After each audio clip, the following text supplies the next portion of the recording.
I'm going to participate in one of the most prestigious chess events in the world, the London Chess Classics. And I want to take you with me on this journey. This includes sharing my preparation, what do I do chess-wise, and how do I prepare mentally, nutrition-wise, and the fitness part, which some of you might dislike. My name is Sarah. I'm a 2100 FIDE rated chess player, and I'm excited to have you here and follow me before and during the event. The event is in less than a month, and my training has already begun. It includes dieting, as mentioned, working out, and of course working on my chess. In order to be able to compete with the strong field, a short spoiler, I will be one of the weakest players there. I must work very hard, I believe, and therefore I will dedicate at least 3 hours a day to chess, hopefully 1 to 1.5 hours to workouts. So what is in for you? Well, I have a surprise for you. I'm very happy to tell you that I got the consent of 3 chess publishing houses to use their material and to some extent share it with you. So you will get precise insights into my training routine, and furthermore, you will see how someone around 2100 is preparing for events, discovers his weaknesses, speaks about his weaknesses, and works on them. We might also mention the good sides. But obviously, when I want to improve, I'm usually very harsh with myself. The London Chess Classics are known for the round robin event, which is a closed tournament with 10 very strong grandmasters, usually split into 5 foreign players and 5 British players. So the strongest player participating in one of the favorites, basically, is Pavel Elyanov. He's Ukrainian, used to be a very, very strong super grandmaster, and is known for his fighting chess. Actually, I had seen some statistics where he was ranked among the most fighting players. So a very, very exciting player. Then comes Sam Shankland, who used to be one of the strongest American grandmasters, and still is a very strong American grandmaster, rated around Pavel Elyanov's rating. Then there's the first British player, Nikita Vityugov, who changed the federations a couple of months or years ago and has coached or worked as a second for very strong players such as Ian Nepomniachtchi. Now, one of my absolute favorite players for his playing style, Nicholas Theodorou, I hope I pronounced his name right, a Greek grandmaster, very, very strong. And then the youngest grandmaster ever, Abhimanyu Mishra, I also hope I pronounced that name right, which is actually mentioned in one of the books we are going to discuss. The book by Davorin Kuljasevic, How to Train Chess on Your Own. Then comes Mickey Adams, a top 10 player for many, many years, I believe for 2 decades or something like that. And one of my absolute favorite players. He is an absolute monster when it comes to positional chess and still capable of beating world-class grandmasters. Then another very liked grandmaster, Gawain Jones, known for his preparation in openings. He is the person to go to when you want to know something in the King's Indian. So whenever you have some issues finding a good move against a variation, go to the database, look at his name, and see what he is playing. And last but surely not least is Luke McShane. A few years ago, he had the unofficial title of strongest amateur because he was working at Goldman Sachs, if I'm not mistaken, while going around a rating of 2,700, so a super grandmaster, and also beloved by his fans. So this is the round robin tournament, 10 participants, 9 rounds. Obviously, a few players will have 5 whites and 4 blacks, and others will have 5 blacks and 4 whites. So this is the closed event. Then there's also the FIDE Open. And despite the fact that it sounds like an open tournament, it is everything but an open tournament. Because in order to participate, you must be rated around 2100 FIDE in standard chess, I believe, in the September list. I believe the September list. So check it yourself if you want to rely on these details.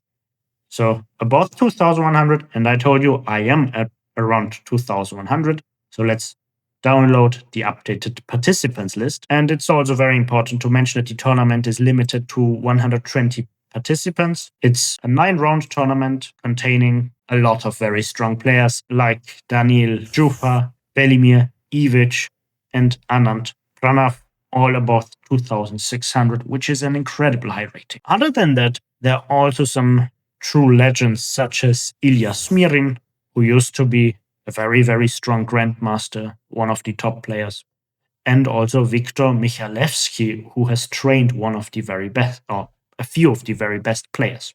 And when we scroll down, you see my name here on 105 out of 110. So gaining experience here will not be very difficult for me. So why should someone like me participate in such a tournament? First of all, it's a lot of experience I can gain. It's an international event with a lot of players from different countries who play very differently. So learning and also exposing myself to very strong players is always fun, because when you are the weaker player, as I will be in this event, you rarely have to lose anything, and the stronger player must prove that he's capable of winning. Another reason I participate, or I like participating in such events, is that my last one was actually over 2.5 years ago, I believe, the FIDE Masters, which I played after a 13-month break due to lockdowns and these things. So I hadn't played classical chess for 13 months. And my score there was rather modest, 3.5 out of 9. But the start was actually very good. I started, if I'm not mistaken, I started with 3 out of 6. So what is my goal for this event?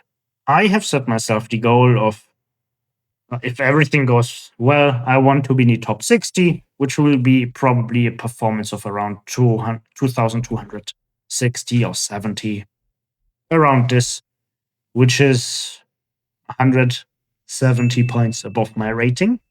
So that would be a great result for me. And if I end up in the top 80, I will still be happy. If I'm out of the top 80, I hopefully will be very motivated to keep working on my chess. Coming to the books, I would like to start with the book that has already helped me tremendously improve my chess, to the point where I was almost able to prevail against someone rated 400 points higher than me, despite of misplaying the opening, and which also led to my coach stunned. Practical Chess Strategy by Julian Arizmendi. The author states that he has written that book more or less 5 years, and from the choice of games, it becomes clear that the author has put in a lot of work, and the annotation is just brilliant in my opinion. This is from the publishing house Quality Chess. They are known for very good stuff. Next is Improve Your Chess Calculation by Ramesh, one of the biggest contributors to the Indian School of Chess. So we can be sure that this book is going to be brilliant, published by New in Chess. Then there was a not so funny or funny incident, depends on your definition or what you find funny. I was trying to buy 1001 Brilliant Checkmates by Fred Reinfeldt from Russell Enterprise. So it's published by Russell Enterprise. However, I somehow ended up with the Kindle version because I didn't dig deep enough. Next is what I would like to read between the hard work. So for relaxing, it's How to Study Chess on Your Own by Davorin Kuljasevic. I have gone through this book multiple times and I really enjoyed reading it. It's probably one of the best sources for training. And it's published by New in Chess. Then the book I haven't fully unpacked yet is Chess Imbalances, a Grandmaster Guide by Mauricio Flores Rios. And I thought this is a great addition to the strategy book I already have by Julian Arizmendi, because he is talking, or the author is talking about chess imbalances by Quality Chess. And now let's come to the training. When it comes to tactics, I do at least 1 hour a day. So with this Kindle, I write the moves down, the answers down on paper so I can check it later. And then I do 1 hour of Julian Arizmendi's Practical Chess Strategy. As mentioned, reading this one between the training sessions. And I've also started with Improve Your Chess Calculation. Apart from that, I also will start with this book. I also meet my coach twice a week. We have lessons for 1 to 2 hours. And currently we are working on opposite colored bishops, but not in the end game, in the middle game. End games with opposite colored bishops tend to be very drawish, often tend to be drawish. So what is in for you? I'm going to publish 2 videos per week until the tournament. And as mentioned, I got deals with the publishing houses. So we are allowed to use a limited amount of positions. We are going to talk about positions from these books and how they help me in my chess. We will analyze and go through my games, how my weaknesses contribute to that, and how the books contribute to the improvement. We will also go through 3 puzzles I liked in each video. Let's start with the chess part and jump straight into the analysis of one of my games. My most recent game against the FIDE Master. It was played in a classical format, so 90 minutes plus 30 seconds per move, plus 30 minutes after move 40. In this game, I had the white pieces and was playing against FIDE Master Andreas Druckenthaler, who is a very experienced player. His rating is around 2150, so he was or is slightly higher rated than me. I had the white pieces, so obviously I wanted to win the game. The game started with a very big surprise. I had never played against him, so I wasn't sure what he's playing. But he opted for a Chigorin defense, which is very untypical for the Queen's Gambit to put a knight on c6 here. So the idea here is that black can actually play bishop g4 uninterrupted, and he's going to put pressure on this d4 pawn. So naturally, the best move for white should be taking on d5. And now instead of queen takes d5, which would be answered by knight c3, black opts for bishop takes f3, the absolute main line here. And now white has a choice between 3 moves. White can capture with the g-pawn, white can capture with the e-pawn on f3, and white can also capture the knight on c6. Let's go through the decision-making process here, and figure out why I played the move I actually played. If white takes on c6, then bishop takes c6, but white's structure is okay. And black's bishop on c6 looks a little bit strange, but I don't see why white should be better here. On the other hand, if white takes with the e-pawn on f3, his structure will be damaged. After queen takes d5, and now the d4 pawn is weak. But white has the pair of bishops. But in this position also the d-pawn is isolated, so I really dislike this position, so I also don't go for this. Despite the fact that it would be okay for white and absolutely playable. So what about the move I played? G takes f3. It also damages the structure, or changes the structure, let's put it this way, because later on we will see how white might use this. And now queen takes d5. The d-pawn is attacked, must be defended, and obviously pawn e3 and not bishop e3, because the bishop on e3 would be not better than on c1. So better pawn e3. The most common move, if I'm not mistaken, is e5. And the reason is that black is putting pressure against white's center, then comes usually knight c3, attacking the queen, and then follows bishop to b4, pinning the knight, bishop to d2, reinstating this threat of taking queen, then bishop takes c3, and b takes c3 with the idea of playing c4, and then bishop c3 and put the rooks on b1 here and on g1, maybe, depending on what black actually does. But my opponent played less active. He played e6. I don't know if it is worse. It just looks a little bit sounder, so more healthy. On the other hand, I'm not sure if this is in the spirit of the opening, because usually black plays it very aggressively in the Chigorin defense. Knight to c3, and I was expecting bishop to b4 and then go for this structure. But again, black has committed e6, which is not as active as e5, looks a little bit more solid. And here, maybe this, and white is always better. During the game, I didn't know how much better. I knew just white is better. And now queen to h5. And this is the very first interesting moment, I believe, in the game, because now what white has to do is to figure out the plan. And if you look into the database, you will see several moves, such as f4, which makes absolute sense. So, for example, queen exchange, and I wasn't sure if I take with the king, but this also looks very sound to me, at least. But I didn't want to opt for this. So let's evaluate the position, what's going on. So obviously white has the pair of bishops, developed the knight, black has developed knight and queen, but we must ask ourselves, how well is the queen on h5? I don't see it as a good piece. And okay, what black can claim is that his structure looks a little bit more natural and there's no double pawn for him, unlike the double pawns white has. But white has also the pair of bishops.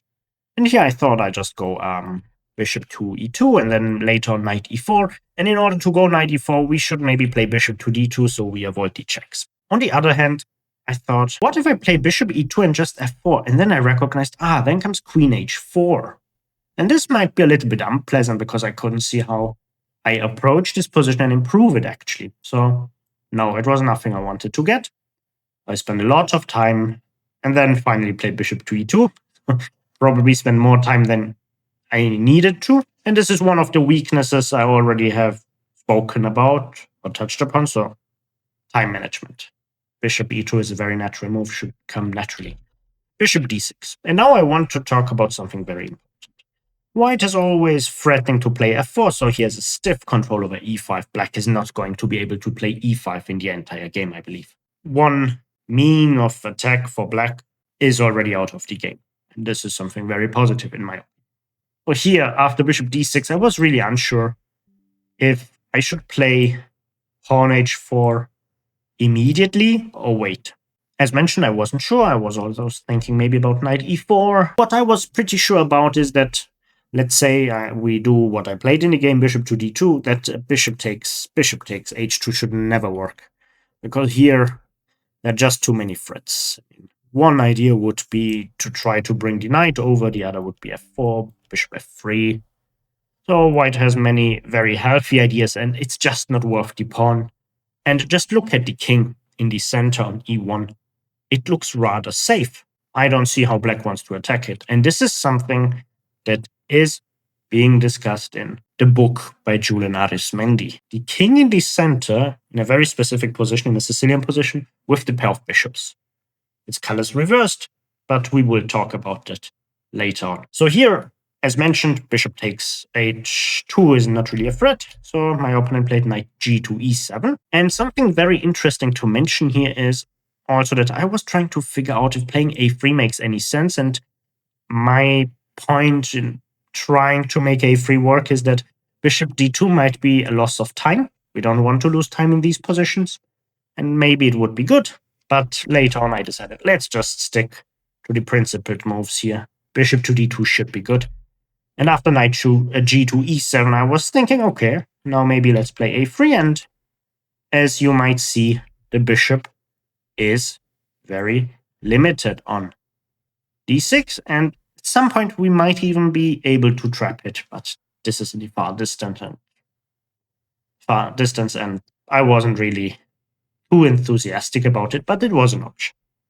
Now, black castled, and now was the moment for me. I believe that I wanted to play h4, and this was certain. Why h4 now? Well, I advanced the pawn into the direction of the opponent's king. This should be good. And I also set everything up for f4, and then the queen doesn't have the h4 square, as we have discussed. Knight to f5 was played, and now you see the rook on h1 wants to attack h7 here. And also the bishop on d3 will be able to hit on h7, so black must really pay attention of what's happening here.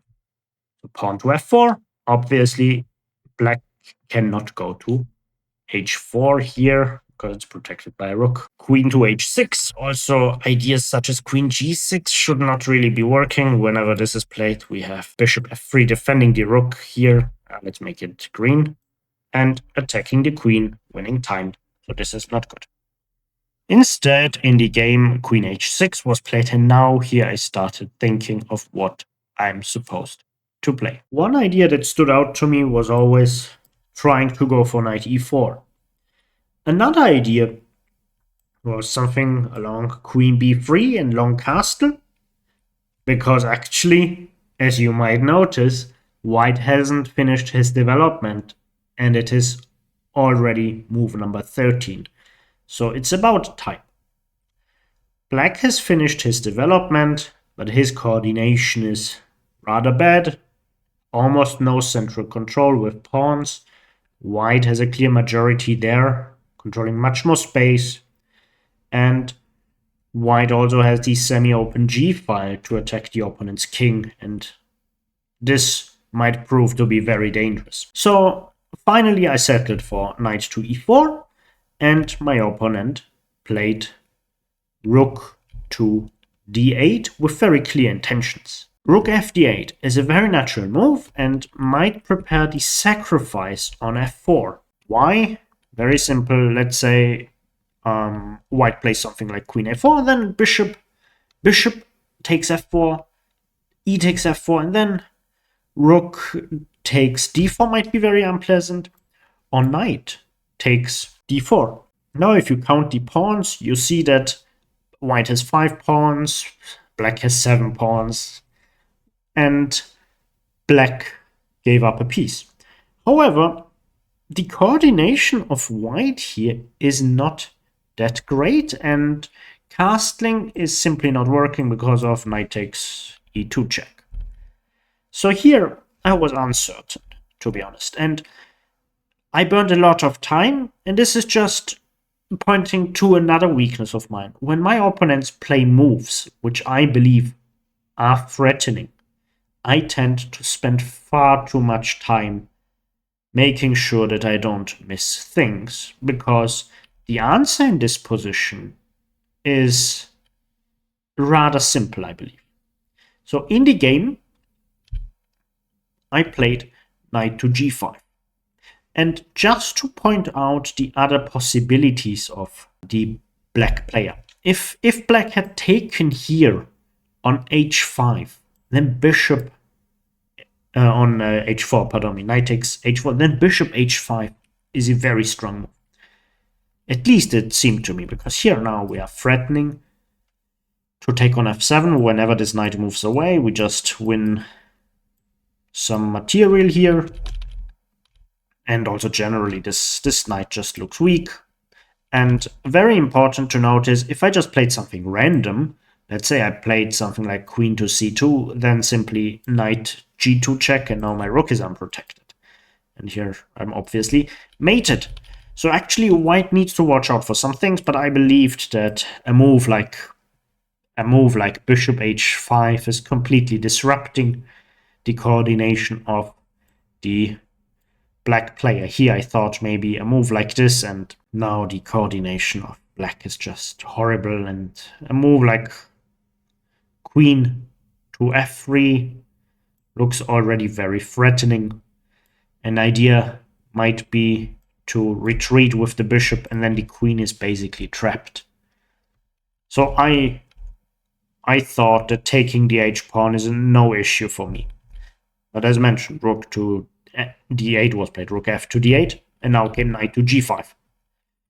Now things are not so easy for Black, because the question is where and how to sacrifice. My opponent burned a lot of time, and despite the fact that he was up on the clock by 20 or 30 minutes at some point, we almost equalized in terms of time here. Here, I believe White is just much better. This should be just a huge advantage for White, and it's really not feasible where Black should find his counterplay, because sacrificing is obviously not working that well here, because the queen is protecting. Oh, sorry, man. And I was believing, in worst case, if everything goes wrong, I still can play king to f1 to prevent knight f3 checks, and then go for something like bishop e3 or bishop c3, and this looks very threatening. So I believed this sacrifice should never work here. My opponent instead played knight c to e7, a very normal move and a very strong one, I believe.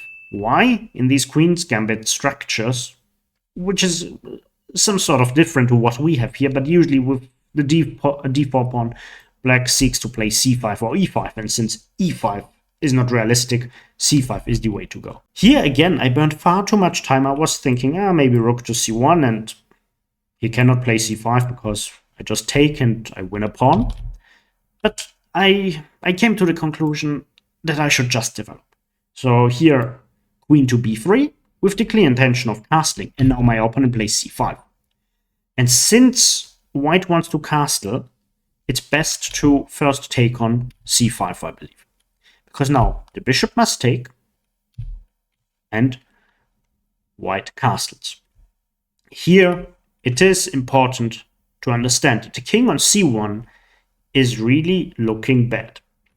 However, it is also very important to understand that c1 is not the final destination of the king. The king will go to b1 or even a2 in some variations and will be absolutely safe. Another thing is, now white is getting ready to play bishop to c3. A very threatening move, since black has an issue here on the g file. And, oops, sorry, that's not how the rook moves. This is how the rook moves. And also pawn e4 looks very threatening. Furthermore, there might be bishop f3 or bishop c4. As you see, white is very active, while black is really struggling to find any weakness of white, other than the king that is just temporarily weak. Knight to d5. It looks like black is putting his knight on a very active spot, which is true. However, I believe the clear intention of black is to avoid bishop c3. Bishop c3, because now the knight would just take, and getting rid of that is not so nice. In order to understand why queen b3, let's just go back a moment. Here in this position, I could have gone queen to c2, but I wasn't too certain about this, because now if I castle, suddenly king and queen are on the same file, and this is naturally something we don't want to have. So I thought, okay, if c5 is played now, this looks dangerous. I don't want to have this position. I was thinking maybe this, but then knight takes, and no.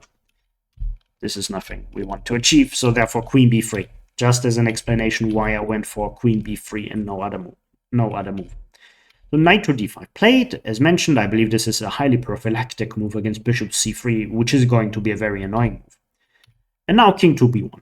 Why king b1? Well, black is going to play rook c8, I believe. There is no other logical move, and I don't want him to have threats of discovered checks with the bishop. I just don't want to have. White is never going to take on b7, because then the file against the king would open, and that would be absolutely horrible. You don't want to get into these positions. This is just horrible. Probably this, and the king looks almost mated, in my opinion. Very, very bad for white. So we just keep everything close, play king to b1, play it safe. We have a big advantage, just some time trouble. So yeah, move on with the game and avoid the tricks of the opponent, despite the fact that he was probably going to set up something, but in this position it is best just to go king b1, in my opinion. Bishop to b6. The question is, how does white improve? And in my opinion, it was very easy. It's the move bishop to d3. We just put more forces into place to act against the opponent's king, against the black king. Now we are building up the pressure, or increasing. A queen to f6. I was very low on time. My opponent offered draw. I was actually thinking of accepting it because my time was low. On the other hand, I'm crushing him. Why should I accept it? To be honest, I wasn't aware that my advantage is as big as it probably is. I was thinking, okay, I might have some big advantage, but not that big. So knight to f3, just to make sure I don't get too low on time. Of course, I declined the draw. Knight f2 e7, and this is a strong move because this knight is moving towards c6. As you can see, despite the fact that black is probably lost, he has a lost position, I believe, he is still finding very interesting resources and trying to hold on and not get his king mated. Rook h to g1. This was a very easy decision. Why? I don't want to take this rook on d1 because at least it was protecting d2 and to some extent also d3. And I don't want to use the d rook and have this rook here on h1 sidelined. What is it doing? Nothing. So obviously rook to g1, rook h to g1, knight c6, and here white wants to increase the pressure, so rook g3 with the intention of moving the other rook to g1. So you see the order. First use the rook that is doing nothing, no defensive tasks, no offensive tasks, activate it, and then we will take the rook that is fulfilling some tasks, especially in time trouble. You don't want to fall for some cheap tricks, so we played rather safe. And now, as mentioned, rook d to g1 would be the logical move here. However, since my opponent played g6, we adjust. So here h5. And I believe this is something I'm good at, adjusting to the situation. When my opponent plays something I didn't expect and when it is not too threatening.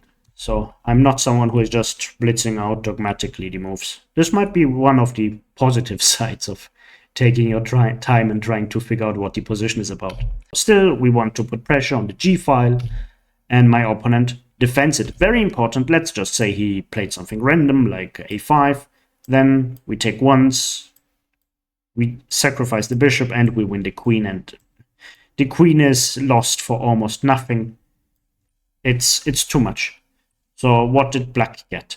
Black got a rook and a bishop for queen and 2 pawns. And this is far too little. And also this pawn doesn't look too strong. And far worse, the king on g8 looks really, really bad here. So this is nothing you want to get with black. Knight d2 e7, a strong move, I believe, in a very bad position. H takes g6. We want to open the opponent's king as much as possible, and this means if 2 pawns are protecting g6, we want 1 pawn to protect g6. And to be honest, being very low on time, I expected black to go h takes g6, but with only seconds on the clock, my opponent found a very remarkable rook f to g6, which is leaving the e6 pawn vulnerable. However, my opponent had seen something within seconds that the strongest engines are struggling to see that fast. He believed that after h takes g6, white can play bishop c3, which shouldn't be possible because the rook is hitting d3. But in this case, it indeed is possible. Takes, takes, takes here. So now, actually, black is up material. Black is up one minor piece, and it looks like black is winning, unless you see one move further. Rook h3, threatening mate. And there's only one way to avoid this mate. It's king f8. Still the check comes. And knight to g8. However, white has a very strong move here, which is rook takes g8 check. King takes g8.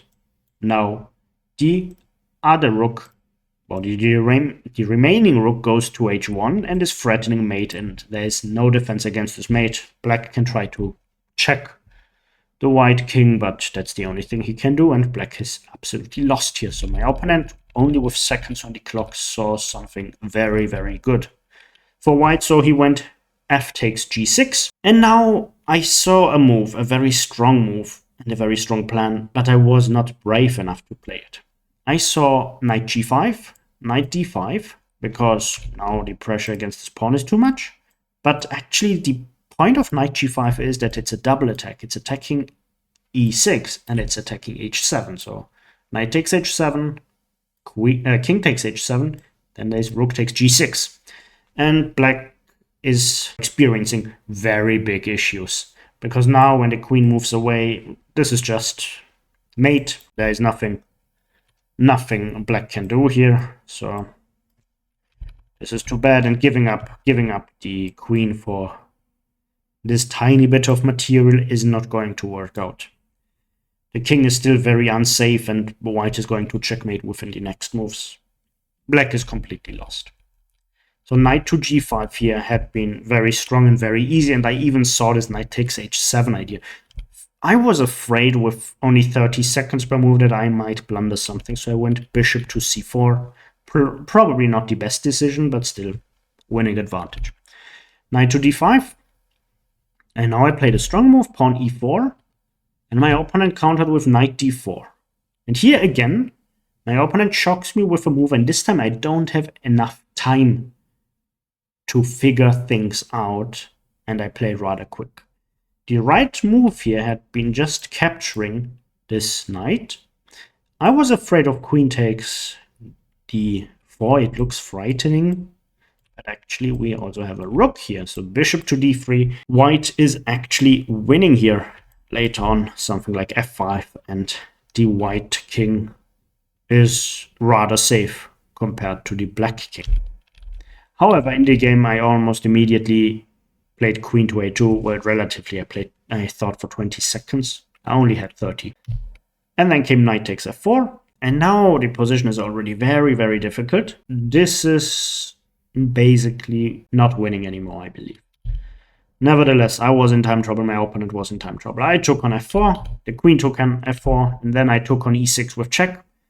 And what if black plays king h8? I was asking myself this after I played my move, king h8, and how am I going to continue the attack? And I believed maybe it is black who is better now, but I wasn't sure because I hadn't enough time.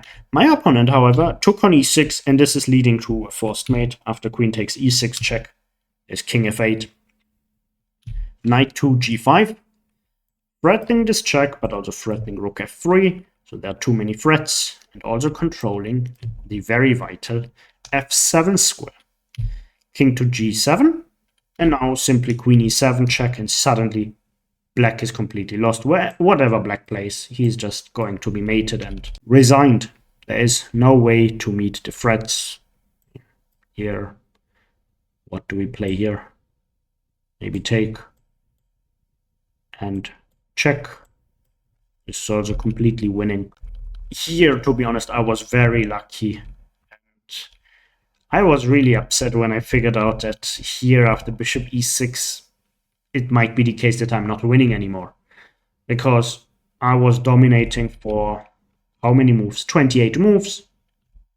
And then I just, 27 moves, and then I neglected to take on d4 and then not win the game, therefore. Had been very, very frustrating, I believe. So you see, this is what I believe. My time management is not that clever yet. This might be due to the fact that this was the 5th game in the season, and I had a 7-month break from classical chess. I was playing some rapid events or blitz kind of events, but no classical for 7 months. And here, I believe one just sees the lack of experience, this short-term experience, which just gives you confidence. But I'm very optimistic that with every game I play, that this will improve. Reinfeldt has structured his book according to themes, and the first 200-something, I believe 274 puzzles, are actually queen sacrifices. And in front of you, you can see puzzle number 8. I picked this puzzle because it illustrates one thing exceptionally well. Imagine you calculate ahead, and in your mind, or your calculation appears this position. The question is, do we just stop here and assume that the position is rather equal, the material is equal? Of course, white might have some issues with the pawn on g4, or do we go deeper? And in my opinion, it's really about pattern recognition and applying the CCT or CCA. So as long as you have checks, captures, and threats, you just calculate along. And usually this pattern or this position should be easy to solve. However, I'm convinced that if you have this position just in your mind and not on the board, that it might be a very easy missed opportunity. Now let's look a little bit deeper into it. First of all, we see material is completely equal. Black seems to be a little bit more active. And the g-pawn is pinned. One thing that stands out is that the black king looks rather vulnerable. So if somehow white gets to play g3 while maintaining his rook here, on g8, it's a mate. Now the question is, how can we remove the rook, the pinning rook? Let's go through the candidates. So capturing might be one, but then the queen captures, and again the pin is still there, and now white has just lost material, so this is not working. What else might be interesting? Checks. Okay, we check here, then comes f6. And here, yeah, we haven't gained too much with white. And then comes one last check, in my opinion, and this is queen to e1. It's sacrificing the full queen, not the queen for a rook, but the full queen. And after rook takes on e1, there is g3 mate. A beautiful mate.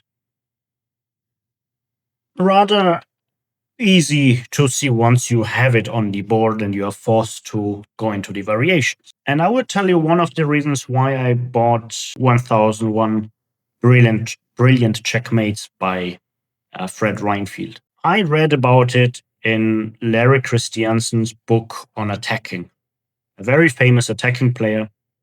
And he wrote that it is especially for such books, that such books enabled him to become such a strong player because he studied these patterns and these ideas, became a very strong attacking player. So now let's go to our next puzzle.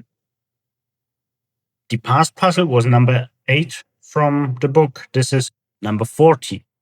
And actually this puzzle is so beautiful and instructive that I thought I will look up the original game in the database. But we will talk about that a little bit later. Here in this position, you can easily see that white is down a minor piece. Black has 4 minor pieces, 2 rooks, a queen. White has 2 rooks, 3 minor pieces, a queen. And if we check the checks, well, we see there is this knight check. And since black is already up material, he would be able to just capture here, for example. And then white is still down. Not down material now, it would be actually equal, but still not a very pleasant position to be in, I believe. The minor pieces might become very active. For example, something like bishop g6, bishop d6, and I wouldn't want to play white in this position. So there must be something more forcing or something better, otherwise, black is just winning. And the solution is a smothered mate. It's queen g8 check. The rook must take. There's no other move. Rook takes g8, and then knight to f7 checkmate. And as mentioned, I found this very instructive and very interesting. So I tried to figure out from which game puzzle number 40 origins. Then I found the game George Allen Thomas against William Gibson, British Championship 1924. Here in this position, white still has 4 minor pieces and played knight to e4, and this is already winning for white, and black made a mistake of capturing it. It doesn't really matter how he captures. It's not good for the black player, so captured it with the knight, and then queen takes d5 check. The king must move to h8, and then comes queen g8, so a very forcing line, a very beautiful combination by George Allen Thomas, and also a good job by Fred Reinfeldt for using this. Now let's go to our next puzzle. Puzzle number 261. And here it is black's turn, so now let's flip the board. This is one of the last puzzles in the section of queen sacrifices. And something that stands out, in my opinion, is that the book contains a lot of positions with very strange mating ideas. With strange, I mean positions where you really need to have a strong imagination or pattern recognition. Why? As you might see, it's not obvious at first that black is mating. Again, just think of having this position just in your mind on the board, and you might easily see, okay, we have a strong attack. Black has a strong attack against the white king, but still not so clear how to, or if it is winning. And the answer here is actually surprisingly easy. So this square here is attacked twice. The knight is defending it and the king is defending it, so far it's defended sufficiently, but the knight on g1 has another very important job, defending f3. So if we could somehow get in knight takes f3, then it would be a mate. Unfortunately, there's also knight takes f3. So in this case, we would just lose a piece. However, we can make sure to get rid of that knight on g1, so remove the defender by playing queen takes h3, and because the knight has to take, we also make sure that the h3 square is occupied by a piece, so the king cannot use it to escape, Then comes knight takes f3, checkmate. Also a very beautiful puzzle number 261. By the way, if you want to buy the books, I have them all listed with links in the description. And in my opinion, this puzzle book is one of the very best. And we will talk about the other books, about Ramesh's book, about Julian Arizmendi's book, about Davorin Kuljasevic book. Actually, we are going to dive a little bit deeper by looking into certain examples and how I already was able to apply the knowledge I had gained from that book into my last game, the game we just discussed in this very video. So if you want to see more of this content, feel free to subscribe and hit the like button. I'm looking forward to present you my outcomes or training outcomes in the next video. See you then. Bye.